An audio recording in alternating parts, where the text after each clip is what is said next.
وبركاته. الله أكبر الله أكبر لا إله إلا الله الله أكبر ولله الحمد. الله أكبر لا إله إلا الله الله أكبر ولله الحمد. الله أكبر لا إله إلا الله الله أكبر ولله الحمد.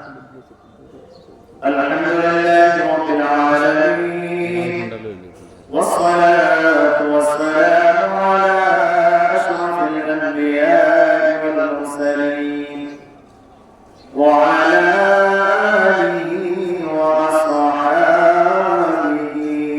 أجمعين. أما بعد فأعوذ بالله من الشيطان الرجيم. بسم الله الرحمن الرحيم. لن ينال الله لحومها ولا دماؤها ولكن يناله التقوى منكم.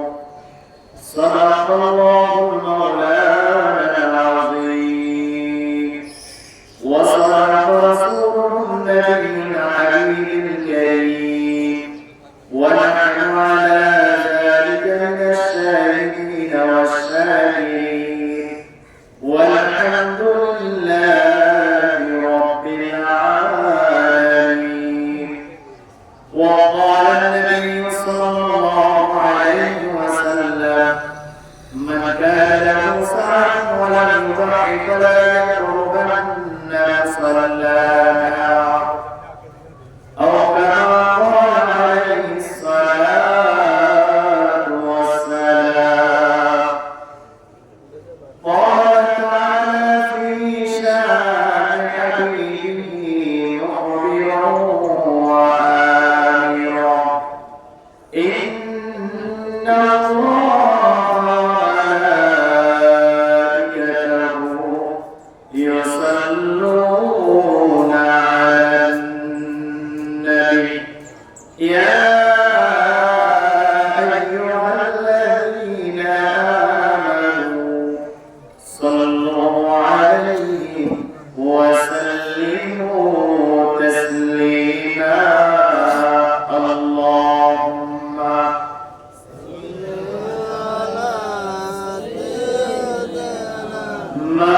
مولانا محمد وعلى آله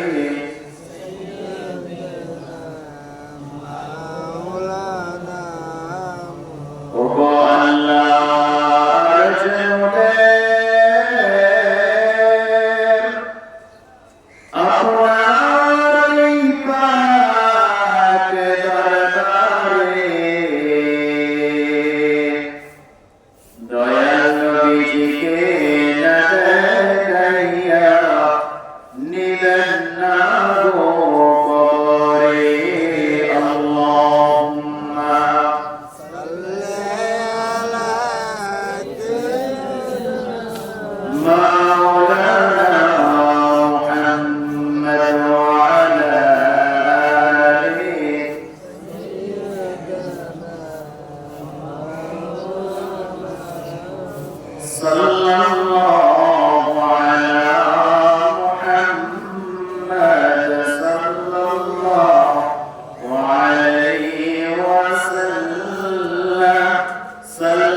sallallahu ala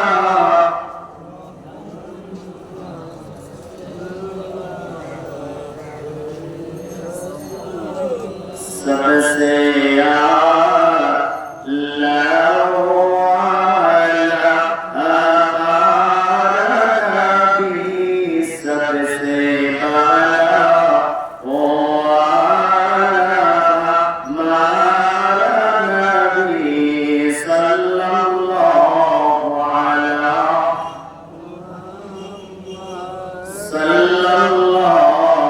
अलैहि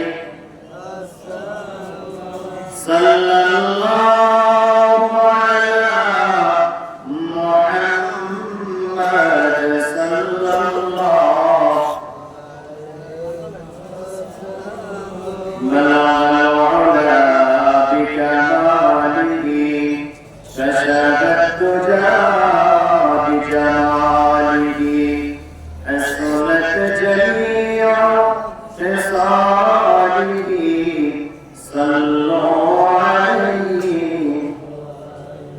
अल्हम्दुलिल्लाह अल्लाह सुब्हानाहु व तआला दरबाরে লাখ কোটি শুকর ও সুজুদ আদায় করছি যে মহিয়ান গরিয়ান সর্বশক্তিমান আল্লাহ সুবহানাহু ওয়া তাআলা আমাদেরকে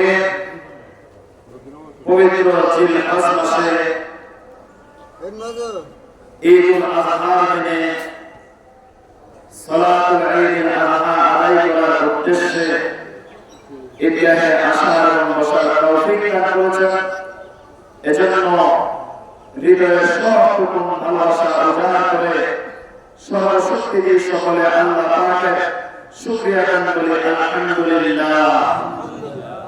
লাখ কোটি দরুদ সালাম পেশ করছি আল্লাহ সৃষ্টি প্রধান আদর্শ বিশ্ব সভার সভাপতি সকল নবী রাসূলগণের মাথার তাজ শামসুল হিদায়াহ বদরুদ দুজা সাইয়্যিদুস সামালাইন ইমামুল মুরসালিন খাতামুন নবিয়্যিন ওয়াল মুরসালিন আফতাবে নবুওয়াত শাহনশাহ রিসালাত সরকার দো জাহান সুলতান মদিনা হুজুর আকরাম নূরে মুজাসসাম নূরুল আলা নূর ইমামুনা ওয়া হাবিবুনা ওয়া কুদওয়াতুনা ওয়া রাসূলুনা মুহাম্মদ মুস্তাফা আহমদ মুজতবা সাল্লাল্লাহু আলাইহি ওয়াসাল্লাম।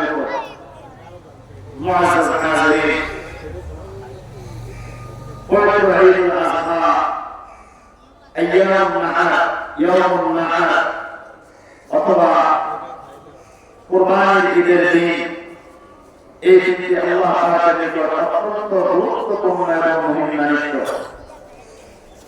আল্লাহ সুবহানাহু ওয়া তাআলা বান্দাদের উদ্দেশ্যে কুরআনুল কারীমের মধ্যে ইরশাদ করেন, বিসমিল্লাহির রাহমানির রাহিম লা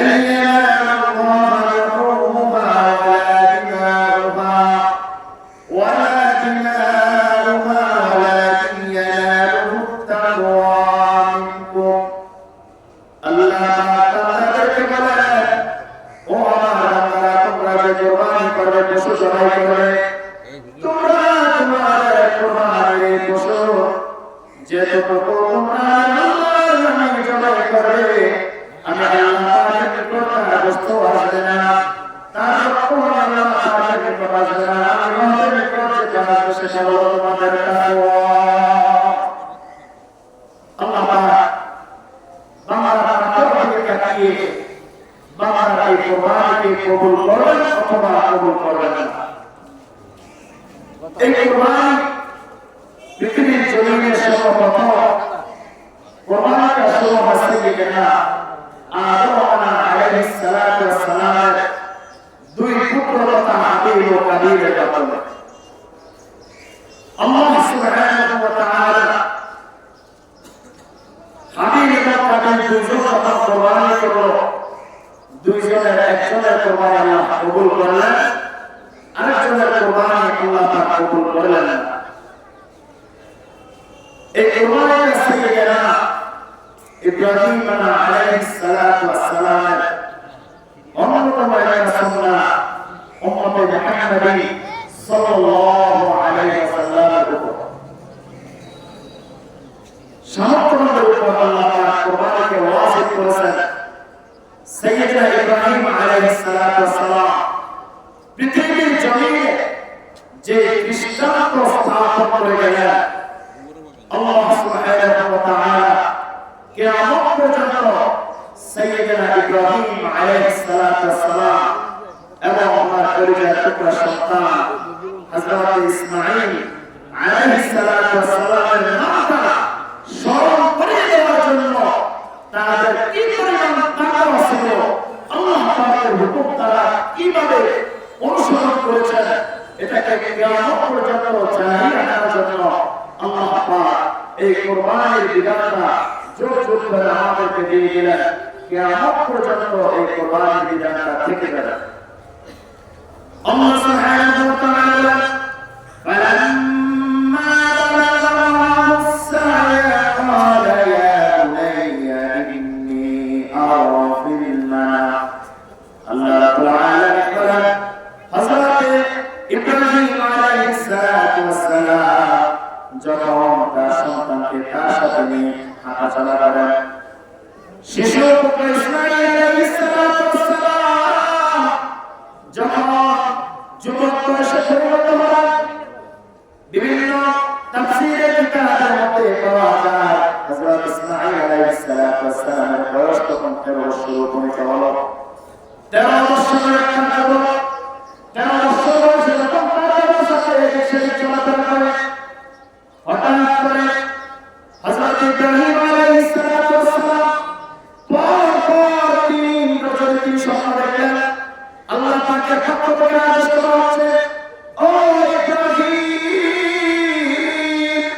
তুমি তোমার প্রিয় বস্তুটাকে আল্লাহর রাস্তায় কুরবানি করো, আল্লাহর রাস্তায় কুরবানি করো। প্রথম দেখার পর ইব্রাহিম আলাইহিস সালাতু ওয়াস সালাম বুঝতে পারলেন না। দ্বিতীয়বার তিনি স্বপ্নের ঘরে দেখলেন, আল্লাহ পাকের পক্ষ থেকে ঘোষণা করা হচ্ছে, ও ইব্রাহিম, তুমি তোমার প্রিয় বস্তুটাকে কুরবানি করো। আবার তিনি পরপর দ্বিতীয়বার একই স্বপ্ন দেখলেন। একই স্বপ্ন দেখার পর তিনি নিশ্চিত হলেন আল্লাহ পাকের দেওয়া সবচেয়ে প্রিয় সন্তান, আল্লাহ পাকের দেওয়া সবচেয়ে প্রিয় সন্তান ৮৬ বছর যখন হযরত ইব্রাহিম আলাইহিস সালাতু ওয়াস সালাম নিঃসন্তান ছিলেন, প্রত্যেকটা মুনাজাতে তিনি বলতেন, রব্বি হাবলি মিনাস সালিহিন, আপনি আমাকে একটা নেককার সন্তান দান করুন। যখন ৮৬ বছর বয়স হয়ে গেল, আল্লাহ পাক হযরত ইব্রাহিম আলাইহিস সালাতু ওয়াস সালামকে একটা সন্তানের সুসংবাদ দিলেন। হযরত ইব্রাহিম আলাইহিস সালাতু ওয়াস সালাম পুত্র সন্তানের সুসংবাদ দিলেন। ওই পুত্র ইব্রাহিম আলাইহিস আল্লাহ পাক বুদ্ধি সম্পন্ন বুদ্ধি সম্পন্ন ধৈর্যশীল একজন নেককার সন্তানের সুসংবাদ যখন তাকে দিলেন, ফালাম্মা বালাগা মা'আস সা'য়া ক্বালা ইয়া বুনাইয়া ইন্নী আরা ফিল মানাম। হঠাৎ করে বাবা তার সন্তান তার বাবার সাথে করতে বের হয়। প্রতিমধ্যে যাওয়ার পর দেখেন নবীদের সন্তানরা কিরকম ছিলেন, কোন কোন সম্পূর্ণ ব্যক্তিগুলো আল্লাহ পাক নবী গেলেন। নবীরা বিশ্বাস করেন সন্তানকে যা বলবো সন্তান নেবে। সন্তানকে নবী ইব্রাহিম আলাইহিস সালাতু ওয়াস সালাম বললেন, ও বাবা ইসমাঈল, আমি পরপর ঘুমের ঘরে 3বার স্বপ্ন দেখলাম আল্লাহ পাকের আদেশ, আল্লাহ পাক আমাকে আদেশ করতেছে আমি যেন আমার প্রিয় বস্তুটাকে কুরবানি করি, আমি যেন আমার প্রিয় বস্তুটাকে কুরবানি করি, মানে তোমাকে কুরবানি করি। এই কথা বলার সাথে সাথে হযরত ইসমাঈল আলাইহিস সালাতু ওয়াস সালাম বিন্দুমাত্র সময় নিলেন না, এক মুহূর্ত দেরি না করে তিনি বললেন, ক্বালা ইয়া আবাতি ফাআল মা তু'মার ওয়া বারকা ওয়া বাবা, আপনি যদি স্বপ্নে আবিষ্ট হয়ে থাকেন, যদি আপনার রব আপনাকে আদেশ করে থাকে, আপনি আপনার আদেশ আপনার রবের আদেশকে পালন করুন বলে সুবহানাল্লাহ। আল্লাহর প্রতি কতটা বিশ্বাস ছিল, আল্লাহর প্রতি আল্লাহর আদেশের প্রতি কতটা সম্মান তাদের ছিল, আল্লাহর প্রতি কতটা তাকওয়া তাদের ছিল। আল্লাহ তাআলার আদেশ হওয়ার সাথে সাথে সন্তান যখন কথা শুনতে পেলেন, সন্তান বললেন, ক্বালা ইয়া আবাতি ফাআল মা তু'মার, ও পিতা, আপনার রব আপনাকে যেটা আদেশ করেছে আপনি আপনার আদেশ পালন করুন। সাতাজিদুনি ইনশাআল্লাহু মিনাস সাবিরিন, আপনি নিশ্চিত থাকেন ইনশাআল্লাহ আপনি আমাকে ধৈর্যশীলদের কাতারে পাবেন, আপনি আমাকে ধৈর্যশীলদের অন্তর্ভুক্ত পাবেন। এমনটি নয় যে আপনি আমাকে জবাই করতে যাবেন আমি নড়াচড়া করবো, এমনটি নয় আপনি আমাকে জবাই করতে যাবেন আমি বাধা দেব, এমনটি নয় আপনি আমাকে জবাই করতে যাবেন আমি রাজি হব না, এমনটি নয় আপনি আমাকে জবাই করতে যাবেন আমি কোনো না কোনো কৌশল আপনাকে বিশেষ করবো। এবং কোনো কথা বলে উচ্চারণ করেন নাই। যেমন নবী ছিলেন, নবীর সন্তান তো নবী হবেন, নবী যেমন তাকওয়াবান ছিলেন, নবীর সন্তানও আল্লাহ তাআলা তেমন তাকওয়াবান দিলেন। এজন্য কোরআনে কারীমে এসে আয়াত, যখন কারো একটা সন্তানের প্রয়োজন হয়, যদি কারো সন্তান না হয়, যদি নিঃসন্তান কেউ থেকে থাকেন, আপনারা সন্তানের জন্য এই দোয়াটা করবেন, রব্বি হাবলি মিনাস সালিহিন, রব্বি হাবলি মিনাস সালিহিন। দেখেন রব আপনাকে এত সুন্দর, এত নেতা, এত ধৈর্যশীল সন্তান দান করবেন যেটা হয়তো আপনি কল্পনা করেন। আল্লাহ সুবহানাহু ওয়া তাআলা বলেন, فلما أسلما وتله للجبين فلما أسلما وتله للجبين যখন তাদের পিতা পুত্রের কথোপকথন হচ্ছিল, তারা আল্লাহ তাআলার রহমত প্রকাশ করা শুরু করে দিল। وَنَدَيْنَاهُ أَن يَا إِبْرَاهِيمُ وَنَدَيْنَاهُ أَن يَا إِبْرَاهِيمُ পিতা এবং পুত্র রাজি হয়ে গেল, পিতা জবাই করবে, পুত্র জবাই হবে। উভয় যখন সম্মতি জ্ঞাপন করল, হযরত ইসমাঈল আলাইহিস সালাতু ওয়াস সালাম যখন সরে দেওয়া হলো, ইসমাঈল আলাইহিস সালাতু ওয়াস সালাম শোয়ানোর পর বাবা ইব্রাহিম আলাইহিস সালাতু ওয়াস সালাম ছুরিটা তার গলায় দিলেন, ছুরিটা গলায় ধরে যখন ছুরিটা চালানো শুরু করে দিলেন, রব্বুল আলামিন বলেন, ওয়ানাদাইনাহু আন ইয়া ইব্রাহিম, ও ইব্রাহিম তুমি কি করতেছো, কি করতেছো? আমি রব আদেশ দিয়েছি, তুমি আদেশ পালন করতেছো। আমি তোমাকে ইব্রাহিম, ও ইব্রাহিম তুমি তো তোমার সত্যকে স্বপ্নকে সত্যে পরিণত করলে, তুমি স্বপ্নে যা আবিষ্ট হয়, স্বপ্নে তুমি যেটা থেকে তুমি তো সেটাকে সত্যে বাস্তব করে রূপান্তর করলে। এই কথা বলার সাথে সাথে ফেরেশতারা আসমান থেকে বলল, আল্লাহু আকবার, আল্লাহু আকবার। ফেরেশতারা আল্লাহু আকবার বলে শোনার সাথে সাথে ইসমাঈল আলাইহিস সালাতু ওয়াস সালাম বলল, লা ইলাহা ইল্লাল্লাহ আল্লাহু আকবার। এতটুকু বলার পর হযরত ইব্রাহিম আলাইহিস সালাতু ওয়াস সালাম বললেন, আল্লাহু আকবার ওয়া লিল্লাহিল হামদ। কয়টা শব্দ? তিন ভাগে শব্দ বলল।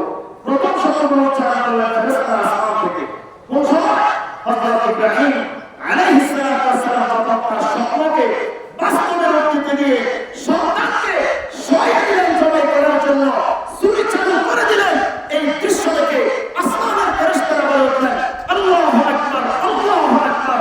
আসমানের ফেরেশতারা আল্লাহু আকবার জয় জয় শুনে সাইয়্যিদুনা ইসমাঈল আলাইহিস সালাতু ওয়াস সালাম বলে উঠলেন, লা ইলাহা ইল্লাল্লাহু আল্লাহু আকবার। এতটুকু যখন সন্তানের জবান উচ্চারণ হলো, বাবা স্থির থাকতে পারলেন না, বাবা বলে উঠলেন, আল্লাহু আকবার ওয়া লিল্লাহিল হামদ। আল্লাহ পাক বলেন, এই যে তিনটা গ্রুপ ফেরেশতা, বাবা, পুত্র, তাদের শব্দগুলো আমার নিকট এতটাই পছন্দনীয় হয়েছে, আমার নিকট এতটা ভালো লেগেছে, তারা এই মুহূর্তে আমার প্রশংসা করেছে, আমার বরত্ব প্রকাশ করেছে। এই শব্দগুলো আমার এতটা ভালো লেগেছে, আমি এতটা পছন্দ করেছি, কিয়ামত পর্যন্ত যত উম্মত পৃথিবীতে আসবে, যত বান্দা পৃথিবীতে আসবে, সমস্ত বান্দাদের জন্য 9 জিলহজ ফজর থেকে 13 জিলহজ আসর পর্যন্ত এই তাকবীরগুলো প্রত্যেক ফরজ নামাজের পরে একবার বলাটাকে শরীয়ত ওয়াজিব ঘোষণা করেছে। এবার বলছেন, আল্লাহু আকবার, আল্লাহু আকবার, লা ইলাহা ইল্লাল্লাহু আল্লাহু আকবার, তাকদীরগুলোর মূল ঘটনা বলতেছিলাম। হযরত ইব্রাহিম আলাইহিস সালাম তার সন্তানকে জবাই করার জন্য যখন শুয়ে দিলেন, সাতটা চালাই দিলেন, ঠিক ওই সময় সাদাক্তার রুইয়া ইন্নাকা যালিকা নাসজিল মুহসিনিন, আল্লাহ রাব্বুল স্বপ্নকে সত্য প্রমাণ করে। এভাবেই আমি খাঁটি বান্দাদেরকে পুরস্কার দিয়ে থাকি। আল্লাহ তার সাথে সাথে ফেরেশতাদেরকে বললেন, ও ফেরেশতারা, দেরি করতেছো কেন? যাও জান্নাতে যাও। জান্নাত থেকে ওই হাবিব কাবিলের কোরবানিকৃত দুম্বাটি নিয়ে হযরত ইসমাঈল আলাইহিস সালামকে সরাইয়া ইব্রাহিম আলাইহিস সালামের ছুরি নিচে দুম্বাটিকে দিয়ে দাও। হযরত ইব্রাহিম আলাইহিস সালাম তাআজ্জুব হয়ে গেলেন, ছুরি চালাচ্ছেন কিন্তু ছুরি দিয়ে ইসমাঈল আলাইহিস সালামের গর্দান কাটে না। আল্লাহ পাক বলেন, আমি আসমান থেকে ছুরিকে ইশারা দিয়ে ছুরির নিচে যে অংশ দিয়ে কেটে ফেলবে ওই অংশের মধ্যে তামাফিক করে দিয়েছি, তামাফিক করে দিয়েছি। ছুরিকে বলে দিয়েছি, ছুরি তোমার কার্যক্রম বন্ধ, যতই পোষাবে ছুরি কাজ করবে না। এজন্য বলতে ভাই, পৃথিবীতে যত কিছুই ঘটে, অসুস্থ হওয়ার পর্যন্ত আমরা ঔষধ খাই, ঔষধ ততক্ষণ পর্যন্ত কাজ করে না যতক্ষণ রবের কাছ থেকে ইশারা না আসে। সূর্য ততক্ষণ পর্যন্ত উদিত হয় না যতক্ষণ না রব থেকে ইশারা পায়। সূর্য ততক্ষণ পর্যন্ত অস্তমিত যায় না যতক্ষণ না রব থেকে ইশারা পায়। চাঁদ ততক্ষণ পর্যন্ত উদিত হয় না যতক্ষণ না আসমানওয়ালার ইশারা হয়। ততক্ষণ পর্যন্ত বৃষ্টি আসে না যতক্ষণ না আসমানওয়ালা ইশারা না করে। পৃথিবীতে ততক্ষণ পর্যন্ত বাতাস প্রবাহিত হয় না যতক্ষণ না আসমানওয়ালা বাতাসকে আদেশ না দেয়। পৃথিবীতে ততক্ষণ পর্যন্ত গজব নেমে আসে না যতক্ষণ না আসমানওয়ালা ইশারা না করে। পৃথিবীর মানুষের উপর ততক্ষণ পর্যন্ত মুসিবত আসে না যতক্ষণ না রবের ইশারা পায়। মানুষের ভালো, মানুষের মন্দ, মানুষের কল্যাণ, মানুষের অকল্যাণ সবকিছু আসমানওয়ালার ইশারা হয়। এজন্য আল্লাহ বলেন, যখন আমি অবস্থা দেখলাম হযরত ইব্রাহিম আলাইহিস সালাম তার স্বপ্নকে বাস্তবে রূপ দিচ্ছে, তখন আমি সূরাকে বললাম, এই সূরা তোমার কাজ তুমি বন্ধ করে দাও। ইব্রাহিম যতই প্রচারে তোমার কাজ তোমার ইষ্ট, যতক্ষণ না দুর্বা সূরা নিচে আসবে। হযরত ইব্রাহিম আলাইহিস সালাম যখন তার পুত্রকে কুরবানি দেওয়ার জন্য জমিনের মধ্যে শুয়ে দিলেন, ঠিক ওই মুহূর্তে হযরত ইব্রাহিম আলাইহিস সালামকে তার পুত্র বলল, বাবা তুমি আমাকে জবাই করো। জবাই করার আগে আমার কিছু অনুরোধ তুমি শোনো। এক নাম্বার, তুমি যখন আমাকে জবাই করার জন্য শোয়াইলা, আমার হাত পা গুলো ভালোভাবে বেঁধে দিলে। কারণ তুমি তোমার রবের আদেশ পালন করতে গিয়ে আমি যদি কষ্ট সহ্য করতে না পারি, হাত পা নাড়াচাড়া করি, তোমার জবাইয়ের মধ্যে ব্যাঘাত ঘটবে, জবাই তুমি ঠিক মতো করতে পারবে না। এজন্য তুমি আমার হাত পা গুলো শক্তভাবে বেঁধে দিলে যেন আমি নাড়াচাড়া করতে না পারি। হযরত ইব্রাহিম আলাইহিস সালাম ছেলেকে শোয়াইলেন, শোয়াইয়া তার হাত পা গুলো বেঁধে দিলেন। দুই নাম্বার, হযরত ইসমাঈল আলাইহিস সালাম তার বাবাকে অনুরোধ করে বললেন, বাবা তুমি যে ছুরিটা দিয়ে আমাকে জবাই করবে, এই ছুরিটা ভালোভাবে ধার দিয়ে নাও, যেন আমাকে জবাই করতে গিয়ে ছুরির কারণে বিলম্ব করতে না হয়। এজন্য ধারালো ছুরি দিয়ে তুমি আমাকে জবাই করবে। তিন নাম্বার, আপনার জামা কাপড়গুলো আপনি একটু গুছিয়ে নিন, কারণ আপনার জামার মধ্যে আমার শরীরের রক্ত যদি লেগে যায়, বাড়িতে যাওয়ার পর আমার মা হাজেরা আলাইহিস সালাম যদি প্রশ্ন করে তোমার শরীরে কিসের রক্ত, আর আপনি তো মিথ্যা কথা বলতে পারবেন না, আপনি বলবেন আমার রক্ত, আমার মা আমার রক্ত দেখে সহ্য করতে পারবে না। এজন্য তুমি তোমার জামা কাপড়গুলো গুছিয়ে নাও। চতুর্থ নাম্বার, তুমি আমার জামা কাপড়গুলো খুলে আমার জামা কাপড়গুলো আলাদা করো। কেন? যদি আমার জামা কাপড়গুলো রক্ত মাখা অবস্থায় আমার মা দেখে, আমার মা এটা সহ্য করতে পারবে না। হযরত ইব্রাহিম আলাইহিস সালামকে এই সাতটি কথা বলে সন্তান জমিনের মধ্যে শুয়ে গেলেন। দেখেন কেমন মায়ের ঘরের সন্তান, কেমন বাবার ঘরের সন্তান। আল্লাহ পাক যখন হযরত ইব্রাহিম আলাইহিস সালামকে আদেশ করলেন, ও ইব্রাহিম তুমি তোমার স্ত্রী পুত্রকে ওই মক্কার অদূরে, মক্কাতুল মুকাররমার অদূরে, আমরা যেটাকে সাফা মারওয়া সাই বলি, ওই সাফা পাহাড়ের নিকট, ওই মারওয়া পাহাড়ের নিকট তুমি ইব্রাহিম ইসমাঈলকে আমার হাজারকে রেখে আসো। যে মাত্র হযরত ইব্রাহিম আলাইহিস সালাম তার শিশু পুত্র এবং তার প্রিয়তমা স্ত্রী হাজেরা আলাইহিস সালামকে সাফা পাহাড়ের নিকট রেখে আসলেন, সাথে অল্প কিছু খাবার দিলেন, কোনো পানি সেখানে ছিল না। তখন শুধু হযরত হাজর আলাইহিস সালাম হযরত ইব্রাহিম আলাইহিস সালামকে একটা প্রশ্ন করেছিলেন, বলেছিলেন, ও ইসমাঈলের বাবা, ও নবী ইব্রাহিম, আপনি যে আমাদেরকে এই পাহাড়ের নিকট এখানে রেখে যাচ্ছেন, আপনি আমাদেরকে শুধু এতটুকু বলুন, এটাকে আপনার ইচ্ছা আপনি রেখে যাচ্ছেন নাকি আপনার রবের ইচ্ছা রেখে যাচ্ছেন? যদি আপনি আপনার ইচ্ছা রেখে যান, তাহলে আমাদের খাবার পানি কোথায়? আমাদের নিকট তো মাত্র অল্প খাবার, এই খাবার আমরা কতক্ষণ খেয়ে থাকবো? আমাদের তো পানির কোনো ব্যবস্থা নাই। তখন আর পরবর্তী বাক্য উচ্চারণ করলেন, যদি আপনার ইচ্ছা না হয়, এটা আপনার রবের ইচ্ছা হয়, আমাদের কোনো অভিযোগ নেই, কারণ যে রব আপনাকে আদেশ করেছে আমাদেরকে এখানে রেখে দেওয়ার জন্য, সেই রবই আমাদের রিজিকের ফয়সালা করবে, রিজিকের ব্যবস্থা করবে। ইব্রাহিম আলাইহিস সালাম সেই মুহূর্তে জবান দিয়ে কোনো কথা বলতে পারেন না। প্রিয় সন্তান ৮৬ বছর বয়সে যে সন্তানটা তিনি পাইলেন, প্রিয়তমা স্ত্রী, তাদেরকে জবান দিয়ে কথা বলতে পারেন নাই। তিনি শুধু ইশারা দিয়ে, আসমানের দিকে হাত দিয়ে আনন্দ দিয়ে ইশারা করলেন, এটা আমার ইচ্ছা রেখে যাচ্ছি না, আমার রবের ইচ্ছা রেখে যাচ্ছি। হযরত হাজরা, মা হাজরা আলাইহিস সালাম বললেন, তাহলে আমাদের কোনো অভিযোগ নেই। যদি আপনার রবই আমাদেরকে এখানে রেখে দেওয়ার কথা বলে, তাহলে আপনার রবই আমাদের খাবারের ব্যবস্থা করবে, আমাদের পানির ব্যবস্থা করবে। একসময় হাজরা আলাইহিস সালাম এবং হযরত ইসমাঈল আলাইহিস সালামের পানির সংকট দেখা দিল। হযরত ইসমাঈল আলাইহিস সালামকে সাফা পাহাড়ের নিকট রেখে হযরত আম্মা জান হাজরা আলাইহিস সালাম সাফা থেকে মারওয়া থেকে সাফা ৭ বার দৌড়াদৌড়ি করলেন পানির জন্য। ওখানে জমজমের কূপ ওখানে ছিল, ওই জমজমের কূপের নিকট দিয়ে পানি আনলেন।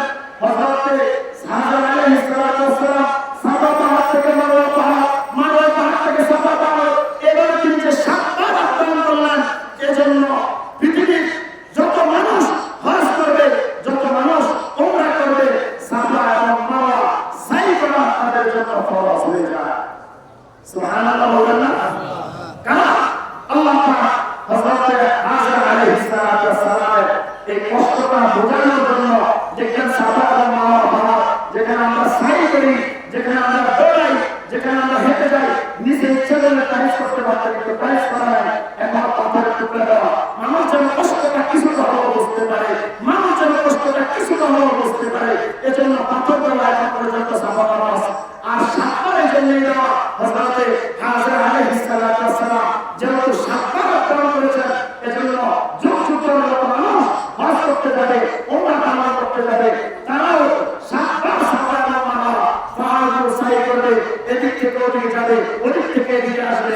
সম্মানিত হাজির, বলতেছিলাম আল্লাহ সুবহানাহু ওয়া তাআলা আমাদের উপর যে কুরবানিটাকে ওয়াজিব করলেন, এই কুরবানিটা ওয়াজিব করা অন্যতম কারণ ছিল লা ইয়ানালুল্লাহ লুহুমুহা ওয়ালা দিমাউহা, লা ইয়ানালুল্লাহ লুহুমুহা ওয়ালা দিমাউহা ওয়ালাকিন ইয়ানালুহু তাকওয়া মিনকুম। আল্লাহ বলেন, তোমাদের জবাইকৃত পশু গোশত, তোমাদের জবাইকৃত পশু চামড়া, তোমাদের জবাইকৃত পশু রক্ত কোথায় আমি রবের প্রয়োজন নাই, আমার কাছে কোথায় আসে না, শুধু আমার নিকট যেটা আসে সেটা হলো তাকওয়া।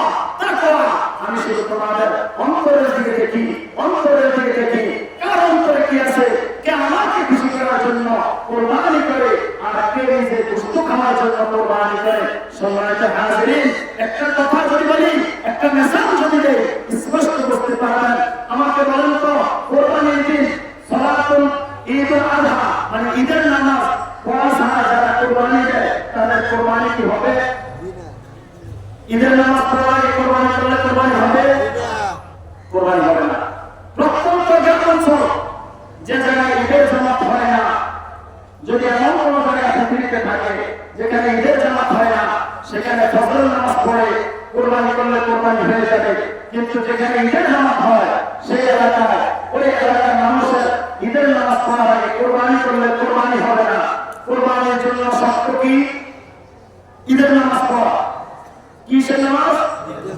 ঈদের নামাজ ফরজ না ওয়াজিব? বলেন, জোরে বলেন, ঈদের নামাজ কি ফরজ না ওয়াজিব? তো ওয়াজিব নামাজ না পড়লে যদি কুরবানি না হয়, ফজরের নামাজ কি ওয়াজিব না ফরজ? এবার আপনারা মাসালা ঈদের নামাজ ওয়াজিব, ওয়াজিব নামাজ না পড়লে কুরবানি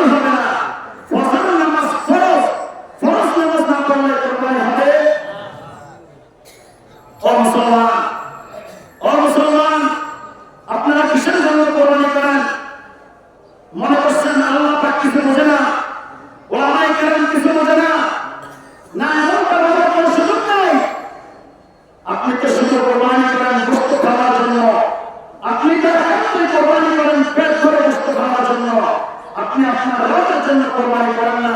যদি রবের জন্য কোরবানি করতেন তাহলে আপনি আগে নামাজ পড়তেন, ফরজ বিধান ঠিক রাখতেন। এজন্য বলি ফরজ বিধান যাদের ঠিক নাই কিসের তাদের কোরবানি? আল্লাহ হাবিব সাল্লাল্লাহু আলাইহি ওয়াসাল্লাম হাদিস শরীফে ইরশাদ করেন, মান কানা লাহু সাআতুন ওয়া লাম ইউদহা ওয়া লাম ইউদহি ফালা ইয়াকরাবান্না মুসাল্লানা। যার উপর কোরবানি ওয়াজিব এমন কোন ব্যক্তি যদি কোরবানি না করে সে যেন আমার ঈদগাহে না আসে, সে যেন আমার ঈদগাহে না আসে। কোরবানি যাদের উপর ওয়াজিব তাদের কোরবানি করতেই হবে। এখন কোরবানি করবে ভালো কথা, কোরবানির জন্য যে পশু ক্রয় করে এই পশুর মধ্যে যখন বাকিরা অংশীদার নেওয়া হয়, অংশীদারদের সাথে যারা কোরবানি করে আপনাদের জন্য কিছু দুঃসংবাদ আছে। প্রথম দুঃসংবাদ হলো যখন আপনারা কোরবানির শরীরকে নেবেন, আপনার শরীর যদি নামাজ আদায় না করে অথবা আপনার শরীরের টাকায় যদি কোনো ভেজাল টাকা থাকে আপনারা কোরবানি করবেন। বলেন হুজুর শরীরটা কিসের নামাজ? আমি নিজেই তো নামাজ আদায়। ভাই আপনাদেরকে লজ্জা দেওয়া অথবা কষ্ট দেওয়ার কোনোটাই উদ্দেশ্য নয়। ফজরের নামাজের জামাতে 2 থেকে 2.5 মানুষের বেশি পাওয়া যায় না, এটা হলো সর্বোচ্চ। আজকেও হয়তো আপনি যে 120 জন ছিল, প্রতি কাতার যদি 40 জন হয় 4 কাতার কত 160 জন। 160 জন মুসল্লির পরে বাকি মুসল্লি যারা আছে আপনারা ফজর কোথায় পড়েছেন? আপনাকে বাসার মধ্যে ফজর নামাজ পারমিশন কোন শরীয়ত দিয়েছে? আপনারা কি বলতে পারবেন যে ফজর নামাজ কেন পড়েন নাই?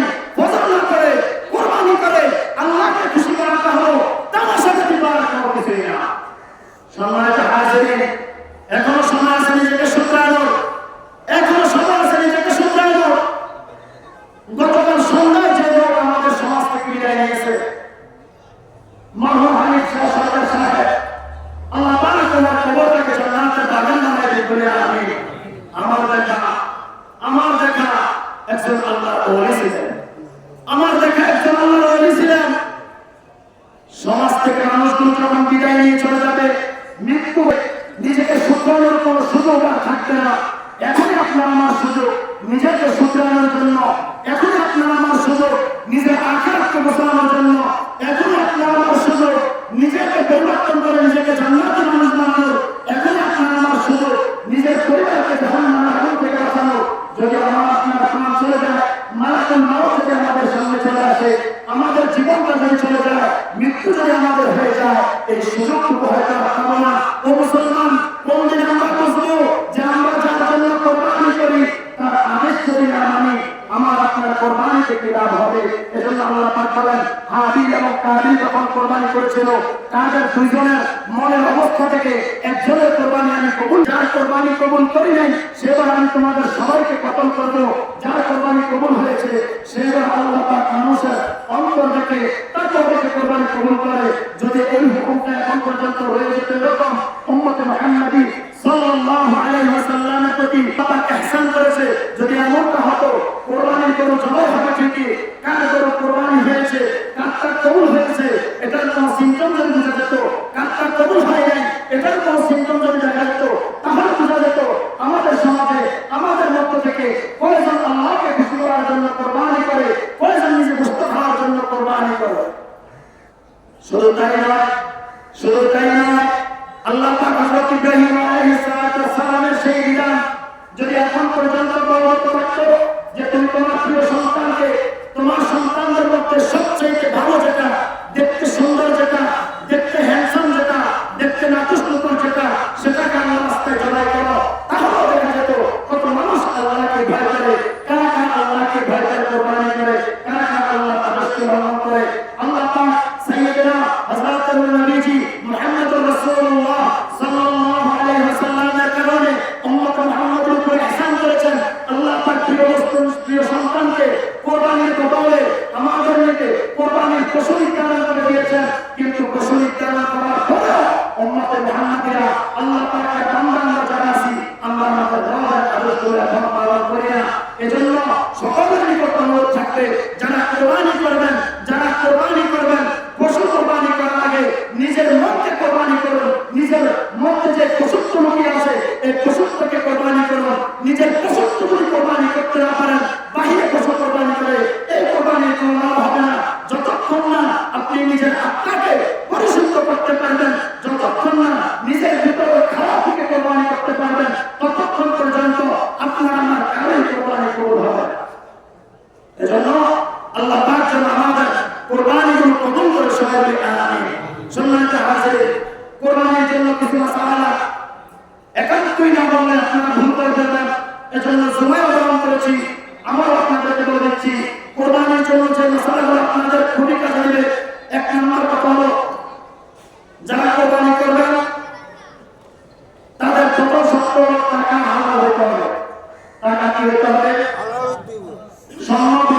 কোরবানি করা জায়েজ না হারাম? জোরে বলুন না কেন? সবাইকে সম্মান দিতে জোরে বলুন। গতকালকে আমার কাছে মাসালা আছে, সম্মান দিয়ে নিয়ে কোরবানি করেছে। সম্মান দিয়ে কোরবানি করা কি হারাম না হালাল? হারাম। সুদের টাকায় ব্যাংকের লোন দিয়ে টাকা দিয়ে জোরে বলুন না কেন? যারা অবৈধ রাস্তায়, অবৈধ যত রাস্তা আছে, আমি তো একটা কথা বলছি, অবৈধ যত পন্থা আছে সমস্ত পন্থাগুলো কোনো একটা পন্থা অবলম্বন করে যাদের উপার্জন হয় তাদের কোরবানি হবে না। 2 নাম্বার, যদি আপনি 5 ওয়াক্ত নামাজ আদায় না করেন, 5 ওয়াক্ত নামাজ আদায় না করে যদি কোরবানি করেন, আপনার কোরবানির সন্দেহ আছে, আপনার কোরবানি হবে না। শরীর কর্মের মধ্যে যদি কারো টাকায় 2 নাম্বার টাকা থাকে অথবা শরীর কর্মের মধ্যে কেউ বেনামাজি হয়, আপনার কোরবানি হবে না। মনে থাকবে ইনশাআল্লাহ। 3 নাম্বার, শরীরে যারা কোরবানি দিবেন, কোরবানির গোশত বন্টনের ক্ষেত্রে অনুমান করে বন্টন করা চলবে, অনুমান করে কোরবানির মাংস বন্টন করা যাবে না। পরিপূর্ণ মেজারমেন্ট মাপ দিয়ে দিয়ে কোরবানির গোশত বন্টন করতে হবে। 3 নাম্বার, কোরবানির পশু কাটার জন্য আমরা লোক নিয়োগ দিই কি না? যে লোকদেরকে নিয়োগ দিবেন কাজের জন্য, এই লোকদেরকে যথাযথ পারিশ্রমিক দিতে হবে, তাদের সাথে কথা বলা ঠিক করা লাগবে। এই তুমি আমার গরুর কাজ করে দিও, গরুর কাজ শেষ 1000 টাকা ধরে দিবেন অথবা 5000 টাকা ধরে দিবেন, কোনটাই জায়েজ না। কথা বুঝতেছেন? 1000 টাকা দিবেন, 5000 টাকা দিবেন, কোনটাই জায়েজ না। যাকে 5000 দিবেন সে যদি বলে আমার 6000 দিবেন, যাকে 1000 দিবেন সে যদি বলে 1000 দিবেন। এজন্য তাকে পারিশ্রমিক আগে ঠিক করবেন। পারিশ্রমিক ঠিক করে গরুর কাজ সম্পূর্ণ হওয়ার পর তার পারিশ্রমিক তাকে বুঝিয়ে দিবেন। এরপরে যদি আপনার মন চায় আপনার পশুর বস্তু থেকে তাকে কিছু বস্তু এমনিতে দিবেন। পারিশ্রমিক হিসেবে বস্তু দেওয়া হারাম, পারিশ্রমিক হিসেবে বস্তু দেওয়া যাবে না। মনে থাকবে ইনশাআল্লাহ। 4 নাম্বার, যে অস্ত্র দিয়ে পশু জবাই করবেন অবশ্যই সেই অস্ত্র ধারালো অস্ত্র হতে হবে, ধারালো অস্ত্র দিয়ে গরু জবাই করবেন। 5 নাম্বার, পশুর ক্ষেত্রে যদি কোরবানি দেন 5 বছর হতে হবে। গরুর ক্ষেত্রে যদি কোরবানি গরু দেন 2 বছর পরিপূর্ণ হতে হবে। ছাগলের ক্ষেত্রে ছাগলের বয়স 1 বছর পরিপূর্ণ হতে হবে। দুম্বার ক্ষেত্রে 1 বছর হতে হবে। তবে কোন দুম্বার শাবক যদি এমন হয় 6 মাসের বাচ্চা দেখতে নাটুস হয়ে গেছে, 1 বছরের মতো দেখায়, শুধুমাত্র দুম্বার ক্ষেত্রে মশালা ওই দুম্বা দিয়ে কোরবানি দেওয়া যাবে। বাকি ওট, গরু, ছাগল এই 3টির যে বয়স নির্ধারণ করা হয়েছে, এই বয়সের চাইতে যদি একদিনও কম হয় কোরবানি হবে না। 6 নাম্বার, আকিকা। কোরবানির সাথে যদি কেউ আকিকা করতে চান এটা জায়েজ আছে, করতে পারবেন। তবে সুন্নাত যেটা মনে রাখবেন, সকল আমলের ক্ষেত্রে সুন্নাতের অনুসরণ করাটাই হলো ঈমানের দাবি। আকিকার ক্ষেত্রে সুন্নাত তরিকায় সুন্নাত জিনিস আকিকা করবেন, যদিও কোরবানির সাথে আকিকা করা জায়েজ আছে। 6 নাম্বার, 7 নাম্বার, যারা জিলহজের 1 তারিখ থেকে আজকে 10 তারিখ পর্যন্ত সুন্নাত কাটেন নাই, কোরবানি হয়ে যাওয়ার পর আপনারা সুন্নাত কাটতে পারবেন। আপনাদের যে সওয়াব সে সওয়াব আল্লাহ পাক আপনাদেরকে দান করে দিবেন। এরপরে সর্বশেষ, কোরবানির পশু জবাইয়ের ক্ষেত্রে হুজুরদেরকে নিয়ে যারা কোরবানির পশু জবাই করবেন মনে রাখবেন এটা হাদিয়া না, এটাও পারিশ্রমিক, উজরাত। এটা কি? উজরাত। যে হুজুরকে নিয়ে কোরবানির পশু জবাই করবেন, হাজি লাইসা হাদিয়া, এটা হাদিয়া নয়, এটাও উজরাত, এটাও পারিশ্রমিক। আপনি হুজুরের পারিশ্রমিক সাথে সাথে পরিশোধ করবেন। আর না হয় এমনটা যেন না হয় যে কোরবানির হাদিয়ার জন্য 1 সপ্তাহ আপনার পিছনে ঘোরা লাগে। বিষয়টা এমন না হয় 1 লাখ, 2 লাখ, 2.5 লাখ, 3 লাখ, 5 লাখ দিয়ে গরু কিনেন, ওই 500 টাকা বা যেটা নির্ধারণ করা আছে কমপক্ষে এটা সাথে সাথে হুজুরের হাতে দিয়ে দিবেন। মনে থাকবে ইনশাআল্লাহ। এটা কিন্তু হাদিয়া নয়, এটা পারিশ্রমিক মনে রাখবেন।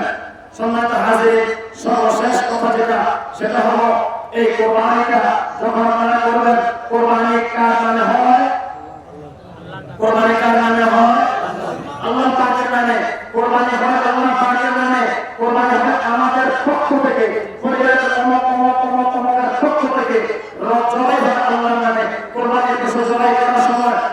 অবস্থায় যেন বিসমিল্লাহ বলাটা ভুল না হয়। বিসমিল্লাহির আল্লাহু আকবার বলে কুরবানির পশুটা অবশ্যই জবাই করবেন।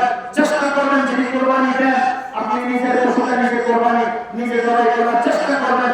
যদি এখন আপনি না পারেন, যে হুজুর আপনার এলাকার দায়িত্বে আছে ওই হুজুরদেরকে নিয়ে জবাই করাবেন। তবে আমার বলে যে নিজে জবাই করেন না, হুজুরকে নিয়ে জবাই করেন। হুজুর কিন্তু আপনার গরু জবাই করার জন্য ছেলে সন্তান বাবা মা ভাই বোন দিয়ে আপনার এলাকায় আপনারা বলছেন হুজুরদের বাবা মা নাই, সন্তান নাই, স্ত্রী পুত্র নাই।